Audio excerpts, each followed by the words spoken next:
ہمارے دین نے ہمیں یہ تعلیم دی ہے کہ ہم محکمات پر زندگی بسر کریں، کیونکہ زندگی میں آپ کو بڑے بڑے فیصلے کرنے ہوتے ہیں، یہ انفرادی بھی ہوتے ہیں، اجتماعی بھی ہوتے ہیں۔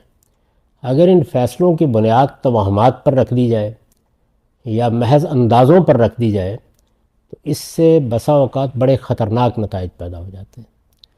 سب سے خطرناک نتیجہ اس کا یہ ہوتا ہے کہ آدمی اپنی زندگی میں بجائے اس کے کہ علم اور عقل کی بنیاد پر فیصلے کرے، وہ اوہام پر فیصلے کرنا شروع کر دیتا ہے۔ یہ وجہ ہے کہ اس سے روکا گیا۔ اچھا، پھر جو لوگ ان علوم کے ماہرین ہیں وہ بھی اپنے حدود میں نہیں رہتے، ان سے جو لوگ فائدہ اٹھاتے ہیں وہ بھی ان سے متعلق حدود میں نہیں رہتے، تو بات وہاں تک پہنچ جاتی ہے کہ گویا اس پورے عالم کا علم کچھ لوگوں کو دے دیا گیا ہے اور اس طرح مشرکانہ توہمات پیدا ہو جاتے ہیں۔ تو یہ وجوہ ہے کہ ان سے رکنے، ان سے بچنے، ان سے اجتناب کرنے کی تلقین کی گئی۔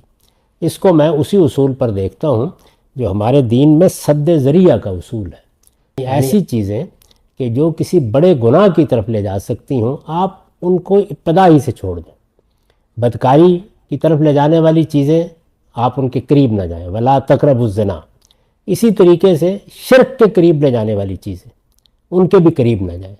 تو یہ اس میں خطرہ ہے ان علوم میں، یہ خواہ پامسٹری ہو یا کوئی اور علم ہو۔ پہلے تو یہ بنیادی بات سمجھ لینی چاہیے کہ یہ ہے اصل بات۔